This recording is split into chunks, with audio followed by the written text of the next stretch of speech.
a partir de estos momentos.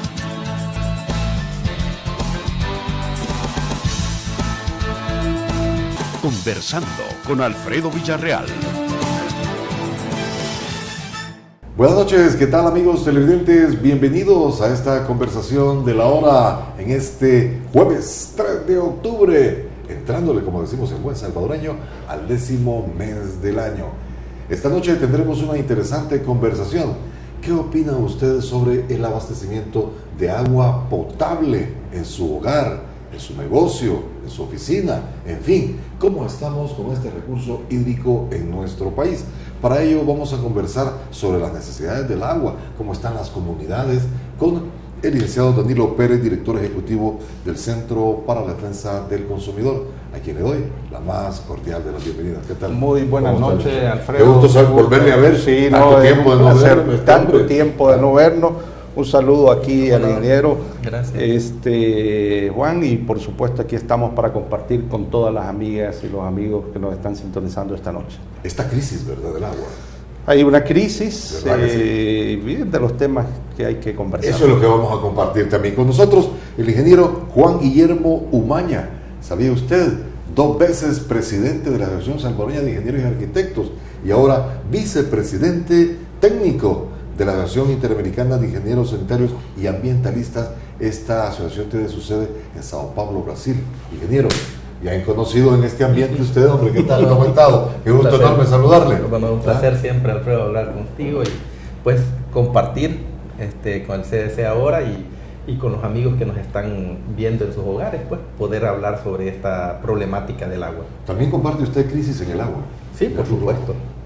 No es de ahora, esa crisis tiene ya toda su historia y eso es lo que vamos a abordar ahora. Intratable, pero vamos ahora con el licenciado Danilo Pérez, porque usted ve las comunidades, cómo sufren, cómo usted ve esta situación. La última vez que lo vimos estaba usted en una concentración junto con varias comunidades. No es que usted lo estaba fomentando, ¿verdad? Pero sí llegó a ver la situación. ¿Cómo ve usted esta? Bueno, yo comparto que en efecto esta es una crisis que ya lleva años. Ya anteriormente en ese mismo lugar donde hicimos esa actividad de concentración habíamos hecho otra cuando estaba el anterior presidente de ANDA, y una de las razones que nosotros hemos estado argumentando tiene que ver con el tema del impacto de cambio climático. Aunque nosotros tengamos una gran disponibilidad de agua en el país, de 19.000 millones de metros cúbicos que nos caen en el país, sin embargo, hablando del consumo, son 1.000 y pico de millones de agua para consumo que se realiza de los 19.000, porque esta es una agua de carácter superficial que nos cae, pero no la estamos sabiendo aprovechar adecuadamente. Yo creo que aparte del tema del cambio climático, tiene que ver también toda la perspectiva de cómo captamos el agua, cómo a medida que se va expandiendo la ciudad y no vamos creando la captación adecuada de agua, pues ciertamente se va generando un impacto en los pozos de agua. En la gestión del gobierno anterior conocimos y se hablaba de que habían disminuido los niveles en los pozos de agua. En la nueva gestión lo que estamos escuchando del presidente de ANDA es que no ha habido afectación por el tema del impacto del cambio climático. Yo creo que en medio de todo esto, de que si este presidente tiene la razón o el otro no la tuvo, etcétera, lo importante, a mi modo de ver, es que la gente está demandando agua. La gente está sufriendo, colonias esta... enteras que no les cae el servicio de agua. Inclusive uno revisa las redes sociales y hay comunidades donde constantemente están informándole, pidiéndole a ANDA que le lleve agua, porque les dicen, mire, antes al menos nos caía 3 veces a la semana, ahora nos está cayendo 1 vez a la semana, lugares donde el agua hasta 22 días sin caerle en el mes agua. Entonces sí hay una crisis seria. Creo que están contribuyendo varios factores, pero dentro de esos factores a mí me parece importante de encontrar en conjunto qué podemos y qué debemos de hacer para darle respuesta a la población y a la ciudadanía, porque creo que este tema desgraciadamente tiende a politizarse, tiende a ideologizarse, y yo creo que esa no es la perspectiva con que tiene que ser abordado. Tiene que ser abordado con una perspectiva del derecho humano al agua, donde haya acceso, donde haya calidad en la prestación del servicio. Estamos viendo las declaraciones del presidente de ANDA mostrando esfuerzos de querer avanzar en esta perspectiva, pues ojalá que logremos avanzar en esa dirección. Nosotros planteamos en esa actividad inclusive que, dado que hay un serio problema de abastecimiento de agua, que se revisara seriamente el tema del cobro que se está realizando, que les está llegando a la gente, porque la queja sigue constante, sigue persistiendo, y creemos que sí se tiene que revisar ese punto. Ojalá que ANDA y el Ministerio de Economía en el pliego tarifario tomen las medidas correspondientes necesarias para poder solventar también, porque es una de las instituciones, es la institución más denunciada. No en esta gestión, de la mayoría de las gestiones de gobierno ha sido la institución más denunciada, es la que está en el top 10 según el registro de la Defensoría del Consumidor. Entonces, por eso creo yo que tenemos que ver esto con una óptica y con una perspectiva de derecho humano al agua, no de ataque, sino de ver cómo contribuimos en realidad para asegurar el acceso al agua. Ingeniero, es un derecho el que tenemos universalmente al agua, ¿no? Claro, principalmente la crisis en la que estamos, y como decíamos, de varias décadas, el problema nuestro es que no estamos administrando el recurso hídrico. Tenemos una falta de técnicas de aplicación y de buenos administradores del recurso.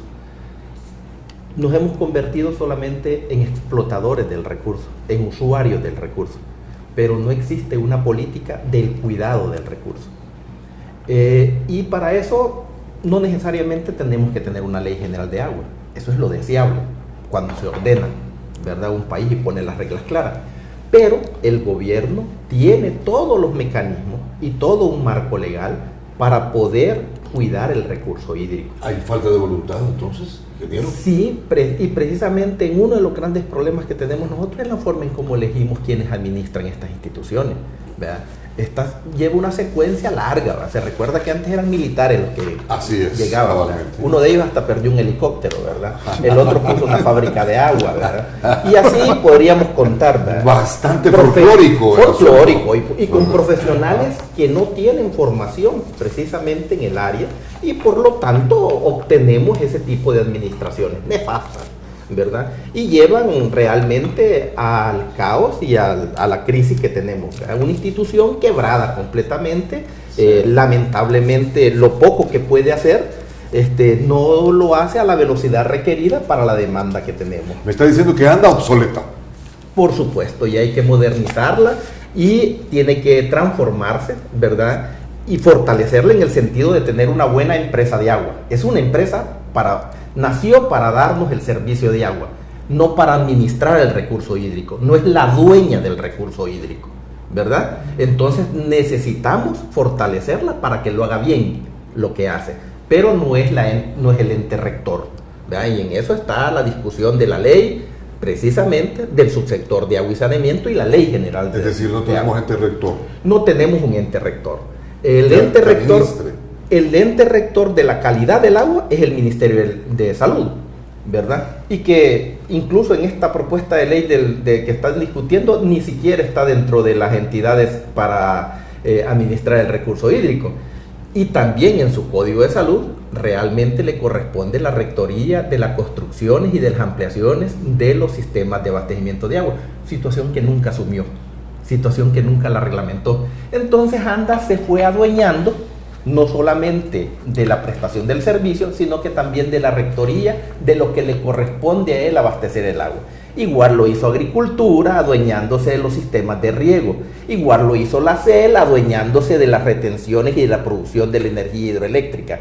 Y entonces tenemos un montón de principitos, de reinados, ¿verdad? Que no coordinan absolutamente nada, no protegen el recurso hídrico, no existe en esas instituciones una política de conservación del recurso hídrico, solo lo explotan, solo lo utilizan y lo mandan en condiciones deplorables, contaminadas, haciendo cada vez más caros los sistemas de abastecimiento, porque ya no encontramos agua de buena calidad. Entonces tenemos que recorrer a los pozos. Por ejemplo, lo que platicaba y comentaba, eso sucedió en los años 70 y 80 se tuvieron que cerrar los pozos porque bajaba, con estudios científicos, 1 metro cada año el acuífero de San Salvador, del área metropolitana. Se cerraron los pozos. Con la administración anterior empezaron a perforar esos pozos y profundizándolos más, ya no de 150 metros, sino de 300 metros de profundidad, ¿verdad? Para poder alcanzar los acuíferos. Pero si nadie está cuidando y todo lo estamos pavimentando y el desarrollo urbanístico lo llevamos todo impermeabilizado, ¿de a dónde se va a retroalimentar esos acuíferos? Entonces nos falta una administración del recurso. Saberlo administrar, no solo es buenos explotadores, no bueno poner tubería, no es de fontanería este problema va más allá de la fontanería. De eso vamos a hablar, ingeniero. Es interesante la crisis del recurso hídrico en nuestro país. Tenemos en nuestros estudios a expertos que nos están explicando qué es lo que estamos haciendo los salvadoreños para proteger este vital recurso, el agua. Ya volvemos. Ya volvemos. Conversando con Alfredo Villarreal. Sigamos conversando con Alfredo Villarreal. Definitivamente uno de los grandes dolores de cabeza de los salvadoreños es cómo obtener agua. Y si no, les invito, señores panelistas, a que podamos observar el sentir de los salvadoreños en las calles cuando se les toca el tema del agua. ¿Lo vemos? Por favor. Vamos a ver. No me puedo quejar porque tengo cisterna, ¿verdad? Es una gran ventaja. Pero no sé, hay vecinos que dicen que no llegue el agua, que no sé qué, ¿verdad? Yo, como le digo, ¿verdad? Yo no me puedo quejar. Por veces es normal, pero por veces no. Solo lo dan en el día, ya en la noche no hay agua. Más o menos, la verdad es que está bien deficiente.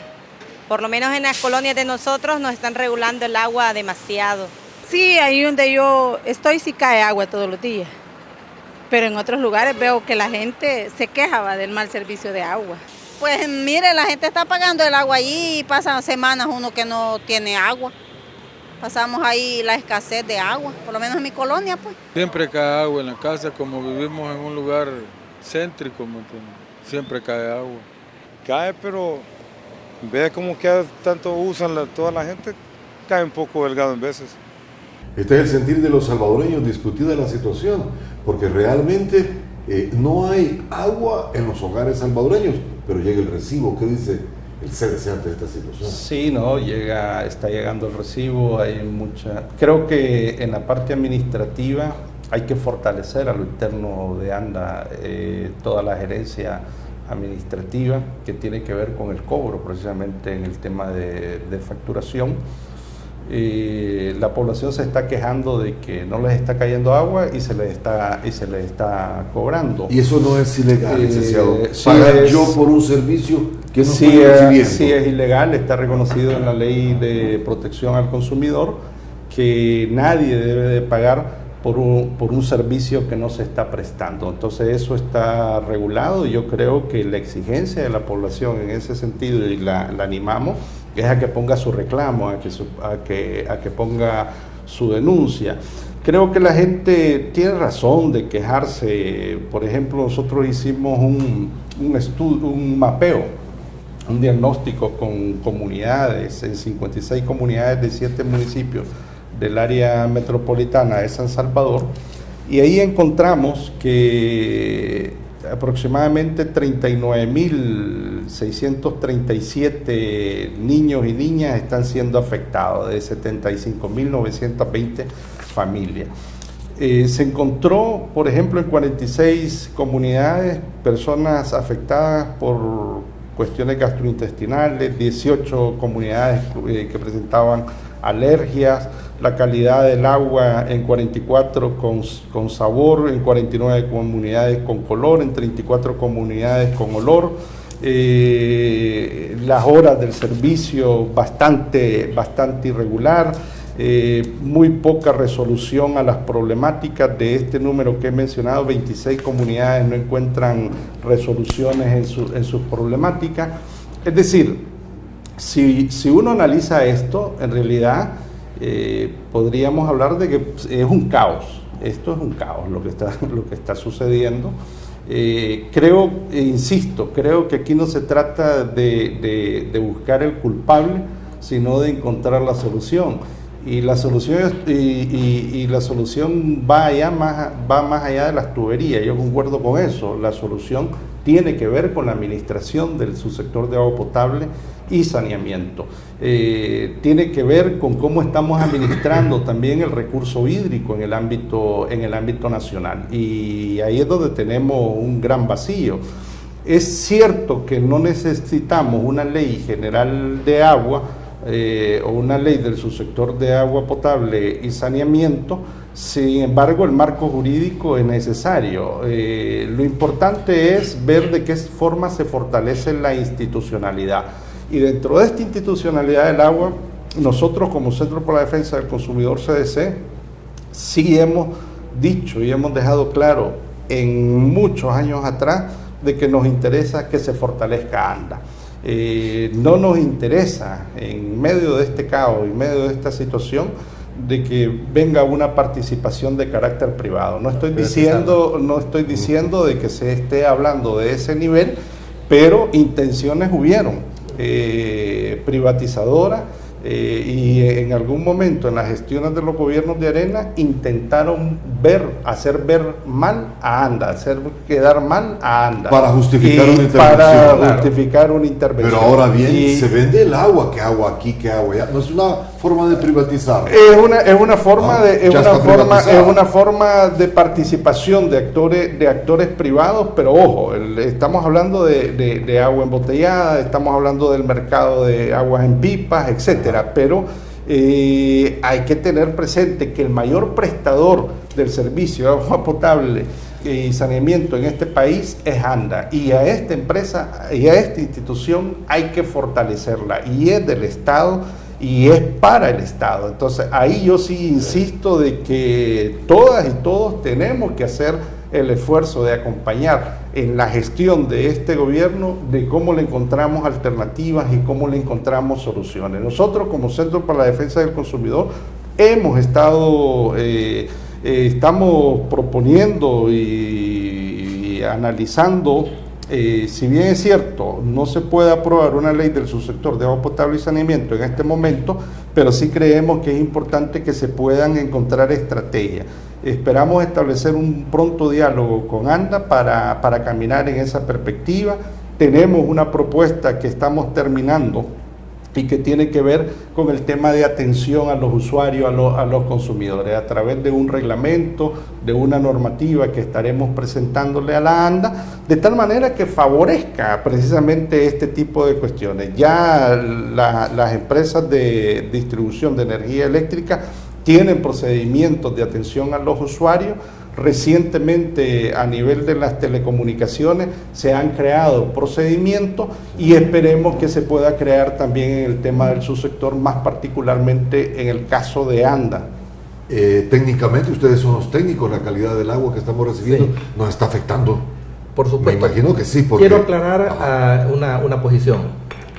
Cuando yo digo que no requerimos una ley general de agua, no quiero decir que no la necesitemos. Lo que quiero decir es que existe un marco actual dentro del gobierno central que se puede trabajar. Es decir, un Ministerio de Medio Ambiente que diga que no puede proteger el recurso hídrico porque no hay ley general de agua es una mentira. Lo dijeron. Tienen sus instrumentos para hacerlo. ¿Verdad? Un gobierno central que diga que no puede proteger el recurso hídrico está mintiendo. ¿Verdad? Porque tiene las instituciones y tiene un marco legal para poder actuar en forma coordinada a lo que es el Estado. El gobierno en sí, las instituciones que mencioné, CEL, el Ministerio de Agricultura, Salud, Ambiente, ANDA, FISDL, todos los que desarrollan proyectos de esta naturaleza, dentro del gobierno central, tienen todo un marco legal para actuar y proteger el recurso hídrico. Incluso la ley de medio ambiente va más allá da incentivos, habla de manejo de cuenca, habla de un montón de recursos y reglamentos. No lo han hecho porque no tienen voluntad. Y eso es lo que hay que decirlo claramente, ¿verdad? Nos han estado mintiendo, no han tenido voluntad para hacerlo. La otra situación que hay que decir, ANDA ya no es la mayor de abastecimiento de agua en El Salvador. Fíjate que la han hecho tan chiquita y la llevaban a destruirla completamente para poder privatizar el agua, porque era un plan, y así lo han hecho en muchos países, que ya está abajo del 50% del suministro de agua en la población. Las otras que están produciendo son las autoabastecidas, que son colonias que no les dan factibilidad de agua y se las dejan a los mismos urbanizadores. Las juntas de agua del sector rural. Nunca se ha pensado en este país en planificación del recurso agua del abastecimiento para la zona rural.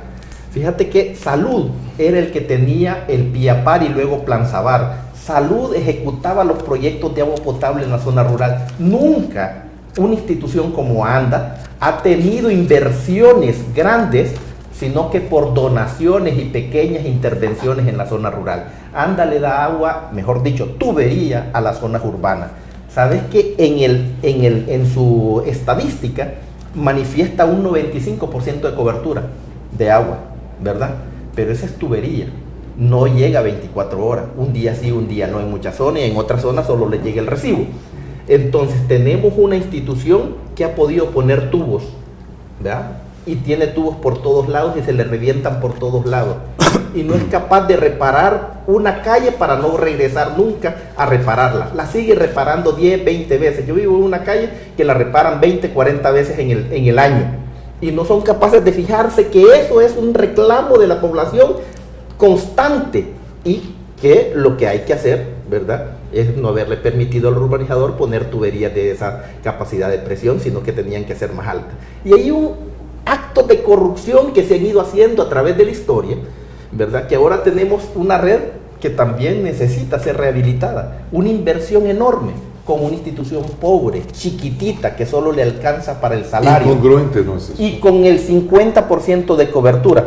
Nos quejamos de que le pagamos, pero realmente tienen un subsidio enorme. El verdadero cobro o el verdadero valor del agua llevada a tu casa cuando abrís tu chorro no es el que pagamos. Y eso también es una situación que nos ha llevado a una crisis, ¿verdad? Porque papá gobierno siempre pensamos de que debe subsidiarnos el agua, subsidiarnos el alumbrado público, subsidiarnos el transporte, subsidiarnos la recolección de residuos sólidos, subsidiarnos el bacheo. Entonces una sociedad que está acostumbrada al subsidio, ¿verdad? En el cual no pagamos por los servicios el verdadero costo, y de esa forma empobrecemos a las instituciones.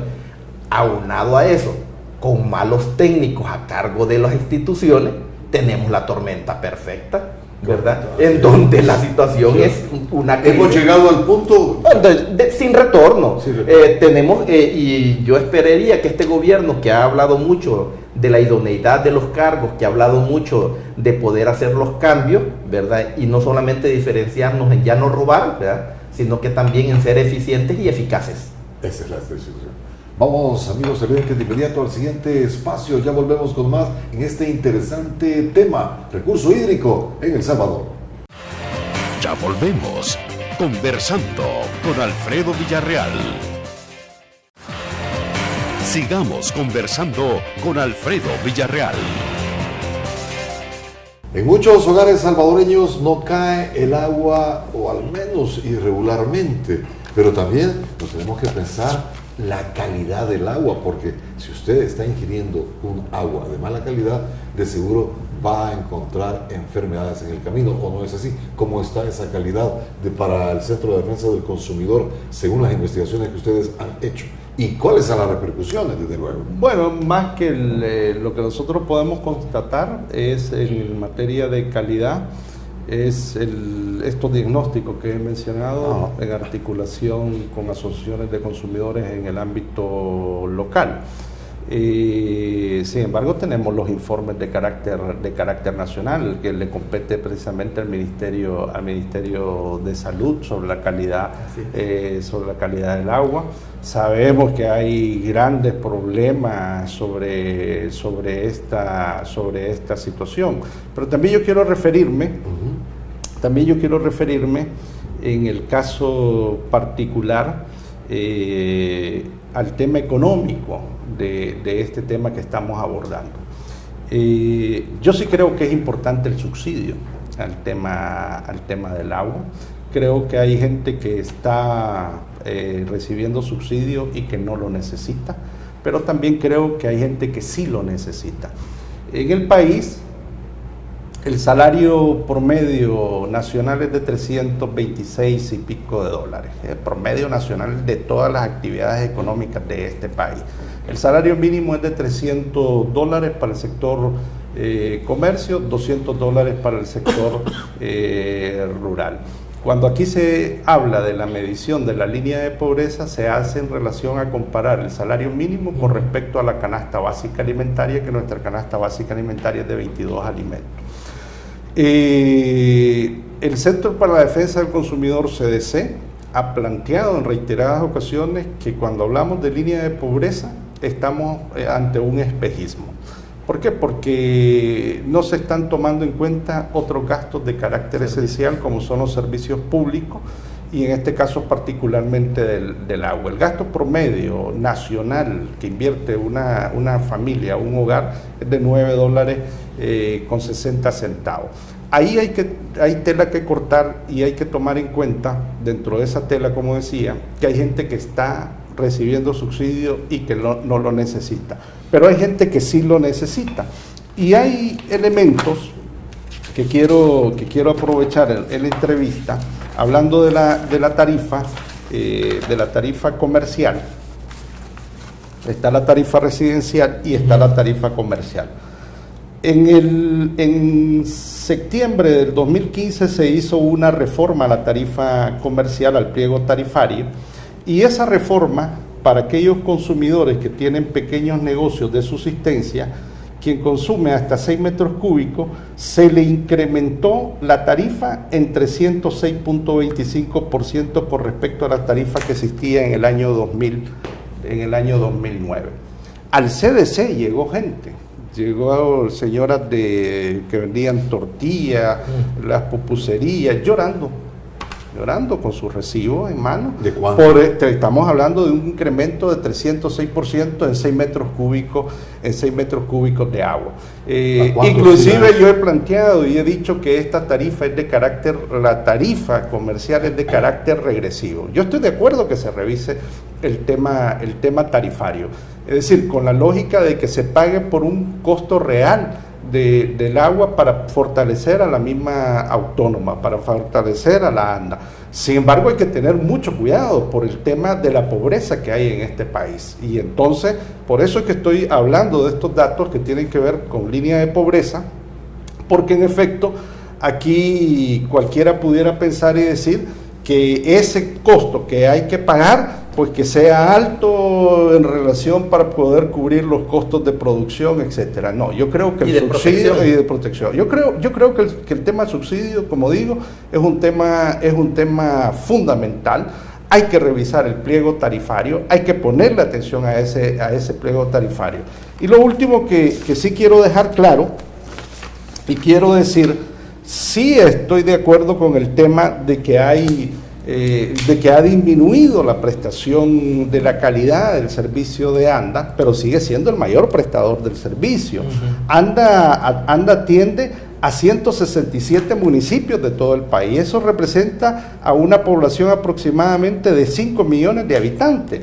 Y hablando de las municipalidades, de las fundaciones de economía mixta, de sociedades, etcétera, estamos hablando de 514,000 habitantes aproximadamente. Es decir, el peso que tiene ANDA en el país para el tema de la atención, aunque sea el chorro que ahí esté conectado, o la cantarera y que no le está cayendo agua, sin embargo, está con una perspectiva de carácter público donde nosotros, los ciudadanos y ciudadanas, estamos en el deber, estamos en la obligación y el derecho de pedirle al Estado que al menos nos haga llegar el servicio de agua potable. Y por eso es fundamental el enfoque de una participación de carácter público en esto. Y eso sí lo tenemos que defender a como dé lugar. Y eso lo hemos estado planteando en la Ley General de Agua.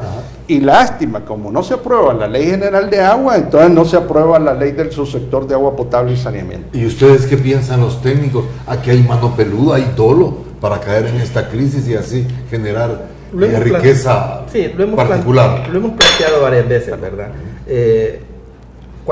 Eso tiene 20 años de discusión, la rectoría del recurso hídrico. Y como 20 años, ¿no le parece que es demasiado?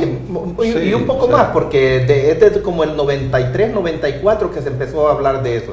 Después de la ley de medio ambiente, ya venían, somos de los primeros países en Centroamérica que empezamos a hablar del tema. Y vamos a ser los últimos en aprobar algo. Y yo creo que cuando lo aprobemos ya no vamos a tener que administrar.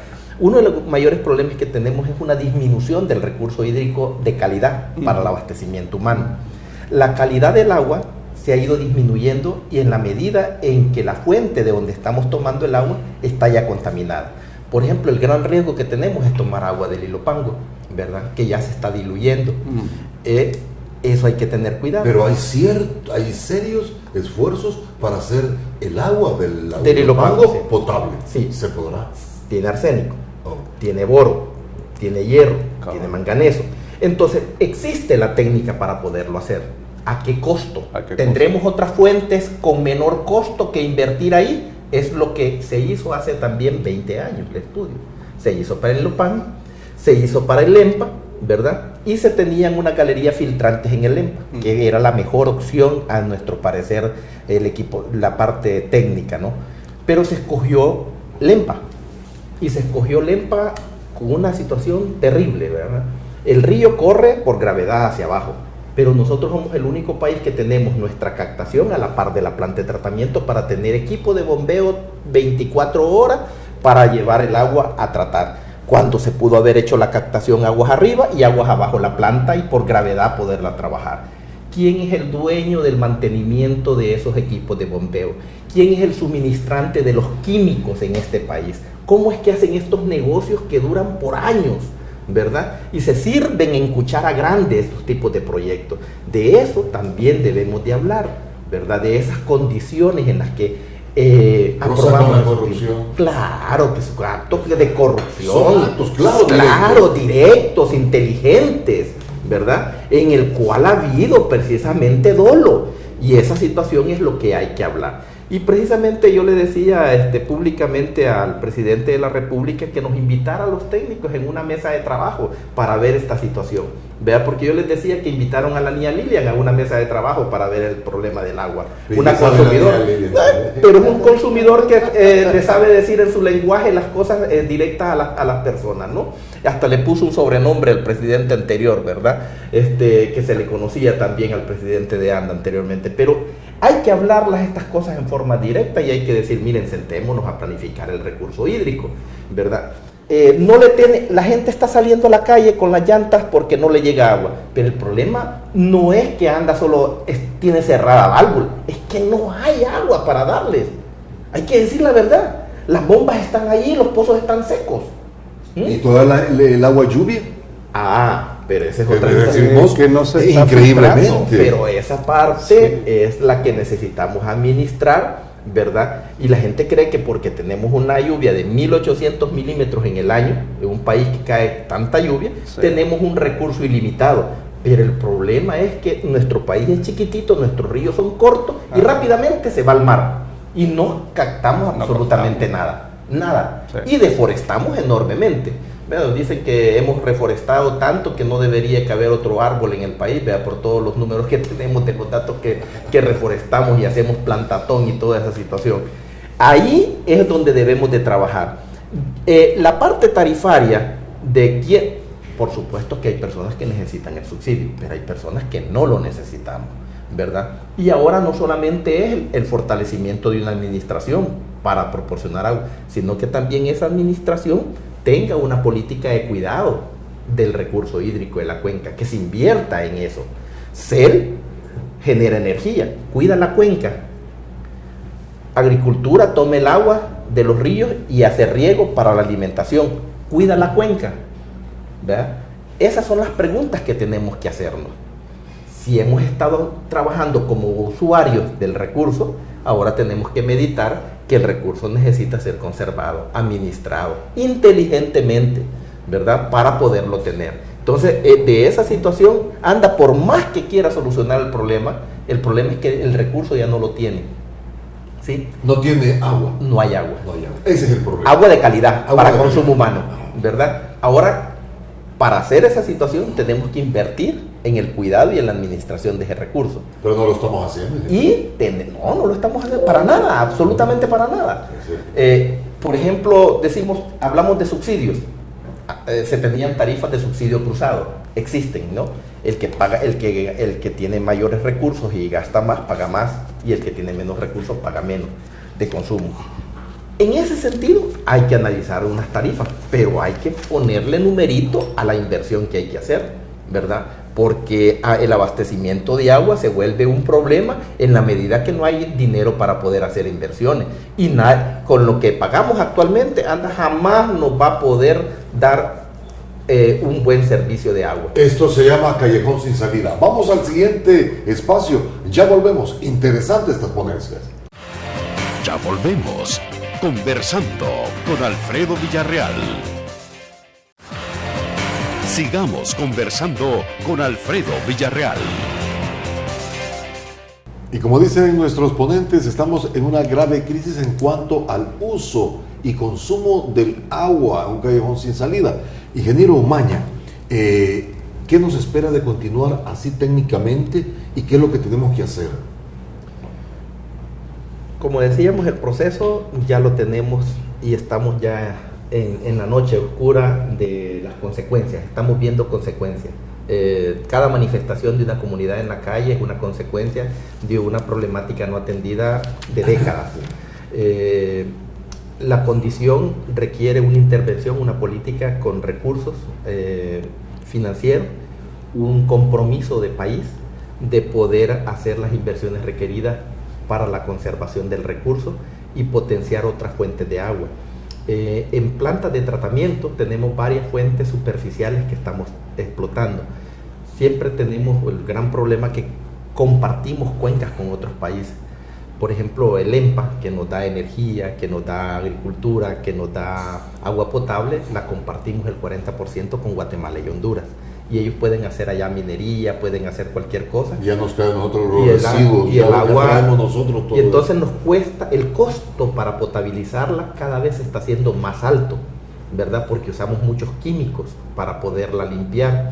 Y esa situación es la que va agravándose, a pesar que no podemos ni reparar las tuberillas, no tenemos para poderlas sustituir y ahora no tenemos tampoco para poderlo proteger, porque ¿qué nos espera? Si seguimos en hay que hacer un plan de emergencia, detenernos, estamos en emergencia. Si no reconocemos que estamos en emergencia, estamos locos, ¿verdad? Ya estamos viendo solo consecuencias. Como dicen, la próxima guerra en el mundo será sobre el recurso hídrico.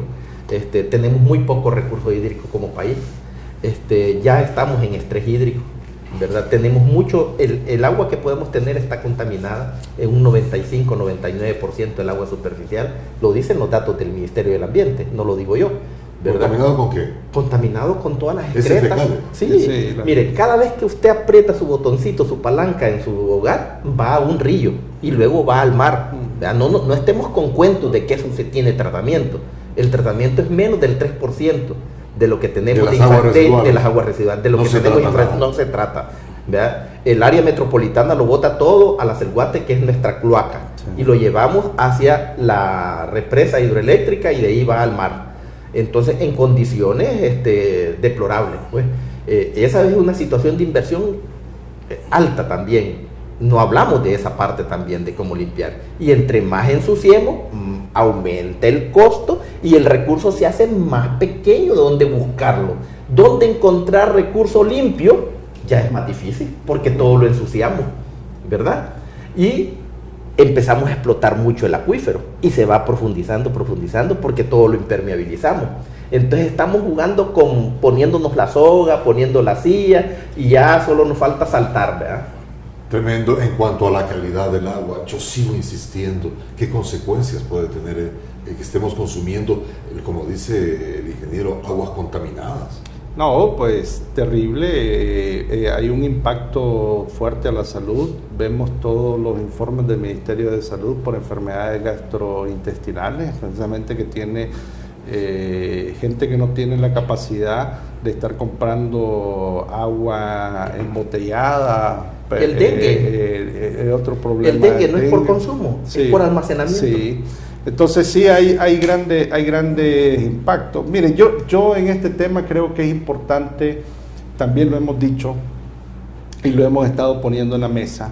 A mí me parece que es hora de involucrar la participación ciudadana en esta discusión. Es hora de articular cómo se articula la ANDA con las comunidades, con los municipios. Creo que esa mirada de estar más allá del bien y del mal, con esta perspectiva nietzscheana de la realidad, no aplica. Creo que es hora de generar los procesos de articulación ciudadana. Han pasado 20 años y los ciudadanos no hemos hecho nada. No, por eso, pero es porque también el Estado no ha permitido. Yo me acuerdo como CDC en la gestión pasada, por ejemplo, a la hora de querer establecer el diálogo con ANDA, pues varias veces nos vimos con las puertas cerradas. Nosotros esperaríamos que en esta gestión eso no suceda, ¿va? Y estamos en toda la disposición de poderle apoyar, de poderle contribuir a esta gestión y a este gobierno, porque lo que nos espera? Es decir, por eso digo yo, este no es un tema político ideológico, este es un tema de lo que le está pasando a la gente, de la realidad de que hay una crisis. Aquí hay que lanzar un SOS. Ese es el otro tema que a mí me parece fundamental. Miren, necesitamos inversión, pero por eso es importante la participación ciudadana por el tema de la Contraloría Social. Hemos dicho y hemos señalado en reiteradas ocasiones que es importante la Contraloría Social. ¿Cómo es posible que estemos viendo en los medios de comunicación enterándonos que el tal presidente le fueron a construir un pozo de agua? O esos datos de corrupción del manejo de los recursos que se han perdido en el tema de agua, cuando en realidad las comunidades son las que están necesitando el recurso. Por eso es importante, como digo, el tema de la participación ciudadana, por eso es importante la Contraloría Social, y yo sí creo que hay que hacerle el llamado a la cooperación multilateral, bilateral, porque necesitamos inversión. Aquí no estamos jugando. No podemos estar pensando y creyendo de que tenemos agua. Ya se ha venido diciendo de que estamos en una situación de estrés hídrico. Se están pensando establecer más proyectos de carácter urbanístico, como la zona del Ángel, por ejemplo. Nosotros hemos dicho, no, miren, tengamos cuidado, si seguimos creciendo desmedidamente, no de manera planificada, etcétera, vamos a seguir afectando los mantos acuíferos y vamos a tener un impacto negativo precisamente en el acceso del agua en la población. ¿Cómo no? Vamos al siguiente espacio, volvemos con nuestros últimos minutos de esta entrevista en breve. Ya volvemos, conversando con Alfredo Villarreal. Sigamos conversando con Alfredo Villarreal. Ya el tiempo, como decimos en buen salvadoreño, nos comió, así que vamos a la despedida, señores, ¿verdad? Para que ustedes dejen el mensaje que ustedes creen conveniente ante esto, porque no tiene nombre. 20 años el problema, no se hace nada, no hay voluntad, se necesita tanto y estamos en una crisis sin salida. Licenciado. ¿Cómo no? Revisión del pliego tarifario, ya lo he mencionado. Establecer una adecuada estrategia de abastecimiento y de acceso de agua coordinado con la población, ya es hora de que se coordine. Y en último lugar, me parece importante que sí el gobierno piense seriamente en el SOS que estoy mencionando del llamado a la cooperación, porque sí estamos en estrés hídrico, sí estamos en una gran crisis del agua. Ese es mi llamado. Los técnicos, que ojalá que los tomaran en cuenta realmente, porque yo prefiero los técnicos que los políticos. Hemos estado hablando del tema desde hace más de 30, 40 años en la Asociación Salvadoreña de Ingenieros y Arquitectos. En julio de este año hicimos un simposio que es para el ODS 6, que es los Objetivos de Desarrollo Sostenible. El 6 es agua limpia y saneamiento. Hemos decidido hacer una mesa permanente. Han asistido los técnicos de alto nivel de ANDA, de Ambiente, del Ministerio de Agricultura. ¿Cómo hacemos para que no se quede solo en informes? No, porque... Y que sea la práctica. Sí, las Naciones Unidas ha hecho firmar a todos los países del mundo esto, y esto tiene que entrar dentro de la política nacional. Ya hay una página web donde tú vas midiendo los compromisos que ha tomado como país, pero el ODS no es para cumplimiento de gobierno central, es para cumplimiento de país. Y ahí estamos involucrados todos. Entonces, en esa mesa se llama mesa permanente. Todos los años vamos a estar reuniéndonos para medir ¿a dónde se reúne? Los resultados. En la Asociación Salvadoreña de Ingenieros y Arquitectos, que es la que está convocando. El gobierno tiene su propia mesa. Quisiéramos que invitara a la academia y que invitara a los gremios de profesionales. Porque cuando hablamos de gremial, dicen gremiales de la empresa privada. Y entonces los gremiales de profesionales no existimos. Porque aquí los técnicos nos desaparecen, nos invisibilizan para que no digamos la verdad. Gracias a ti que siempre nos llama y nos das la oportunidad, pero muy pocos medios, a nosotros no nos llaman los medios de comunicación para hablar de temas. Hablan a politólogos, le llaman a uno y les ponen títulos así de sofisticados para hablar de cosas que no entienden, ¿verdad? Y nosotros estamos ahí y hacemos mesas, hacemos foros y todo, pero nos invisibilizan.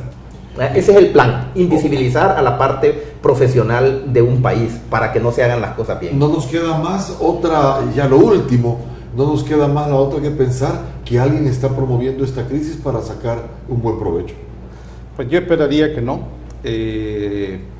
Yo pensaría con mente positiva y ojalá que eso no esté así.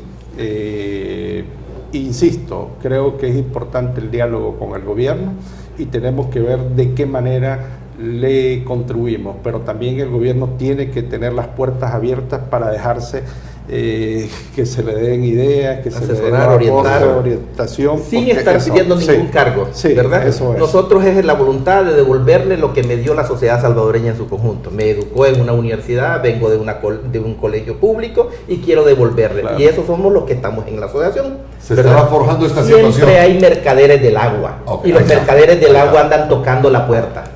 Y están aquí en el país.